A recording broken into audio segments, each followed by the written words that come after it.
Welcome back, everyone. So, we just went through the work of creating our own indices. We realized that generating numbers actually is related to the purposes of the numbers and how they are used. In class, we actually did a class exercise where we used the Millennium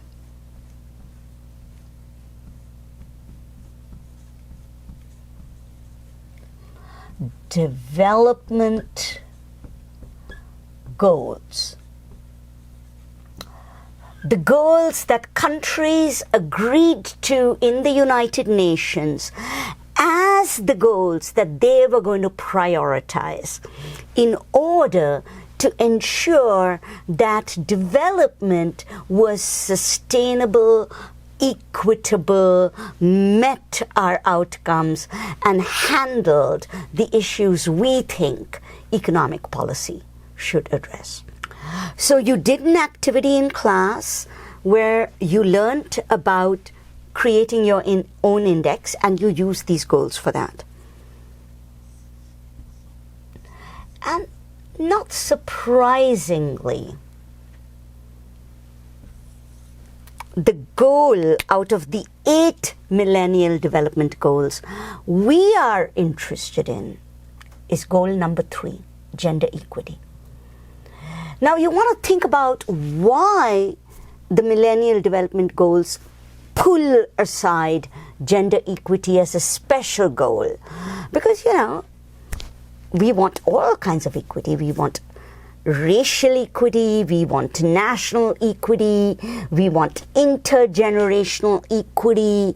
We want to make sure, for example, that rural versus urban people have equity. We want equity in terms of whether or not poor people and rich people have same capacities to meet some basic needs, right?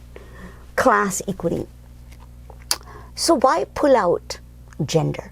So as we go through the class, one of the things we're going to point out is that gender is not more special just because of gender. But gender, on the other hand, just for development, is a little unique and different.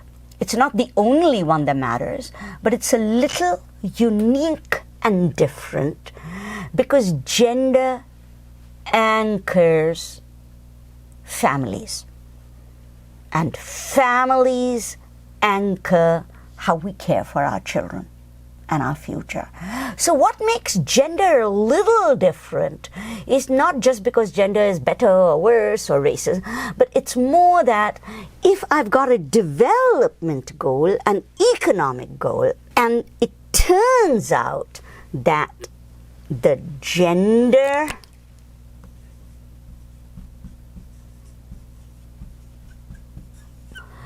division of labor. How we use our resources, especially time, labor, to take care of the next generation matters. And if the next generation is part and parcel of our development goals about what kind of future are we going to have, then it does make sense to pull gender out as something worth attention. That's part of what's going on in this class. But of course, we can't just pull gender out abstractly. It has to be situated. It has to be intersectional. We have to think of what's visible, what's not visible, and how we deploy it, right? So what we want to then do is to say, okay, how do we get the data we need in order to construct the indices I need?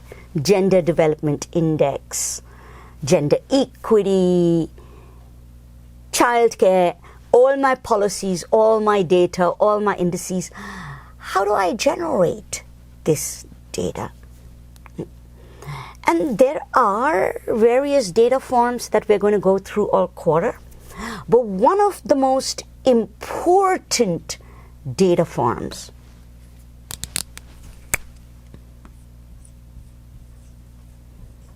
is the time use survey. Now, the time use survey is an effort to address the invisibility of unpaid labor by women, which was a problem for our GDP. So I have additional measures which are about outcomes, but is there a direct way I can gather data on this unpaid labor, this bit that is missing in the GDP? So there has been a real focus on time use, because just as any other resource, time is a resource. And one of the most important features of daily life and in the global economy is not just how much money I make. That's important, GNI per capita. Nor is it just what consumption I have. And that's important. What can I afford? Can I buy health care? Do I have nutrition? What was missing in the HDI was time use. How do I use my time? How do I spend it between caring for my family and earning a wage? And so time use surveys are the way we handle that. We just ask people, what are you doing? What are you doing in the course of a week, in the course of the day, in the course of a month? How much time do you spend on all these activities? And we don't start by asking them, are you male, are you female, do you believe this, do you believe that? A time use survey is descriptive. It's a descriptive statistic.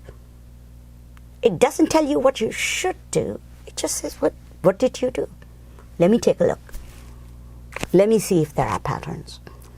As always, in order to use a data point, just like with the GDP or the HDI, you need a baseline that is followed by every single country.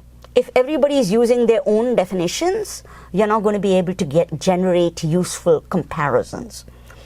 So we need a baseline, and we need a consistent definition to enable cross-country comparisons. So time use surveys are designed for that. So your reading from the United Nations on the design of time use surveys is about that.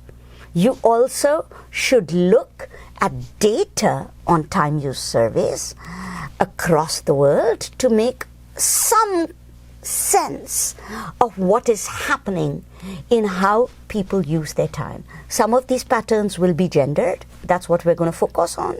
But some of them might also be classed. Is it really true that rich people spend more time earning wages, working harder than poor people? Because that's something we hear, right? Someone's richer because they worked harder, someone's poorer because they didn't. So time use survey can help us look at that.